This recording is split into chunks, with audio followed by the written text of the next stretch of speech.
Dear teachers, parents, and my dear students, education beyond books project के अंतर्गत आजकल हम लोग बात कर रहे हैं बिहेवियर मैनेजमेंट की, जिसमें टीचर्स, पेरेंट्स और बच्चे तीनों के लिए ही बात की जा रही है।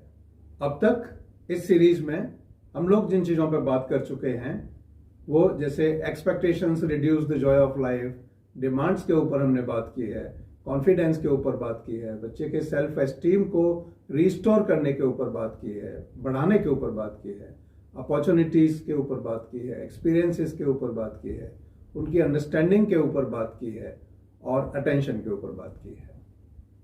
आज इसी सीरीज में मैं आपसे बात करना चाहता हूं इमोशनल स्ट्रेस क्रिएट करने वाली परिस्थितियों के बारे में।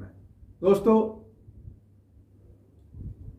आज के बच्चे बहुत ही इमोशनल बच्चे हैं।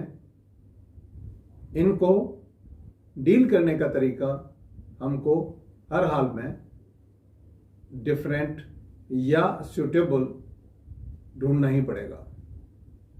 हमको अपने बच्चों में यह देखना बहुत जरूरी है कि कहीं मैं बच्चे के ऊपर कोई इमोशनल स्ट्रेस बिल्ड तो नहीं कर रहा हूं, चाहे वो क्लासरूम एनवायरनमेंट की बात हो, चाहे वो स्कूल की बात हो।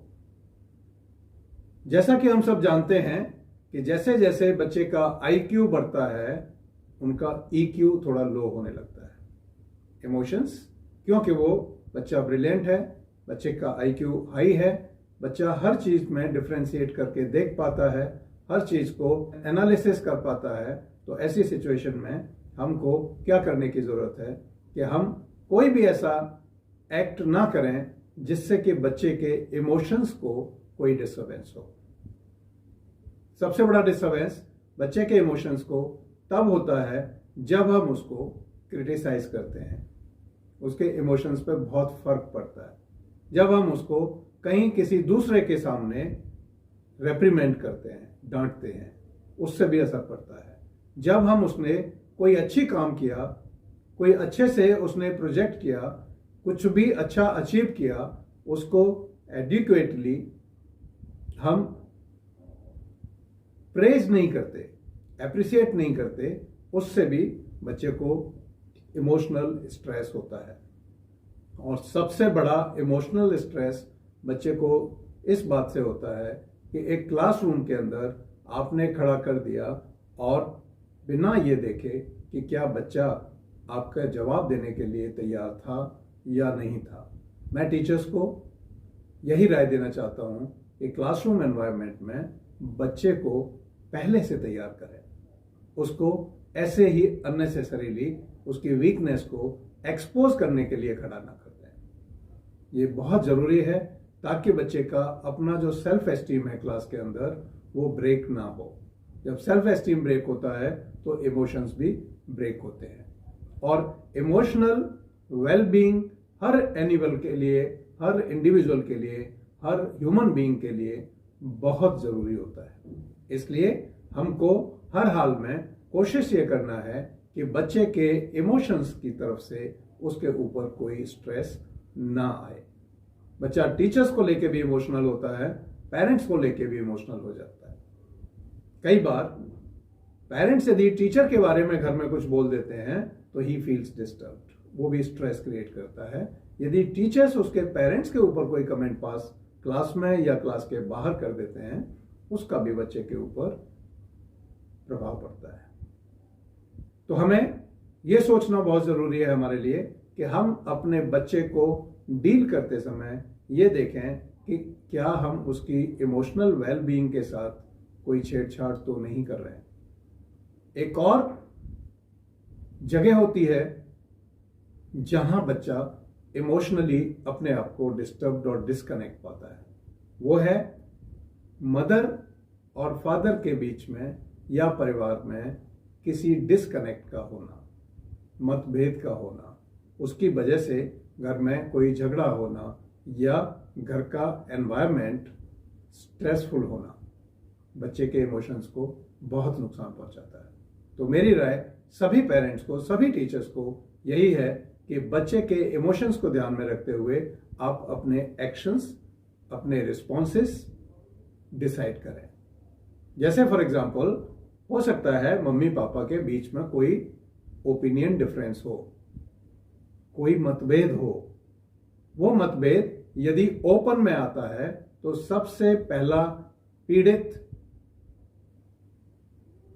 जो पार्ट है आपकी लाइफ का, वो आपका बच्चा होता है।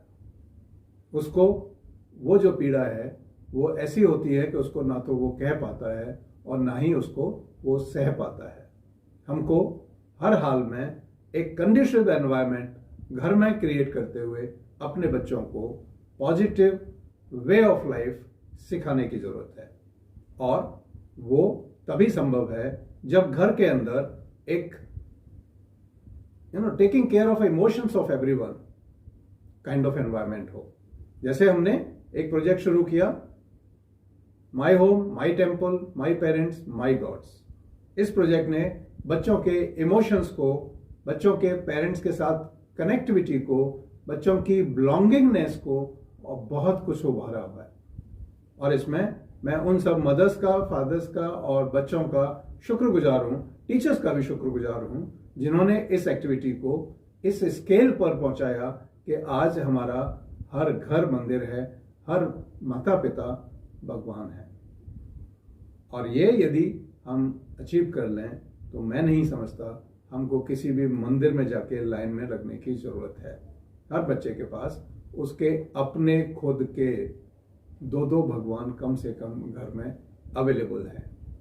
जब उस तरह का एनवायरनमेंट हम घर में बनाएंगे कि this is not the house, this is not the building, this is my family and my family lives in a temple and my 2 gods, at least mother and father, are there in this house whom I always look up to, जिससे कि मुझे हमेशा एक emotional attachment मिलता है, मेरे emotions को उभारने की शक्ति मिलती है, मेरे इमोशंस को मैनेज करने की शक्ति मिलती है, और वो पेरेंट से ज़्यादा कोई नहीं दे सकता।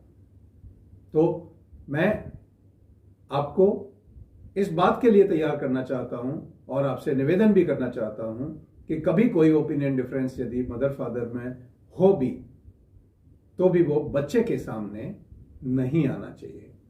घर में यदि मम्मी पापा में कहीं कोई झगड़ा भी हो गया हो, तो भी जब बच्चा घर पे आए उस समय मम्मी पापा एक दिखने चाहिए। लेट मी टेल यू, हर बच्चा मम्मी और पापा को एक यूनिट की तरह देखता है, दोनों को अलग अलग करके नहीं देखता है।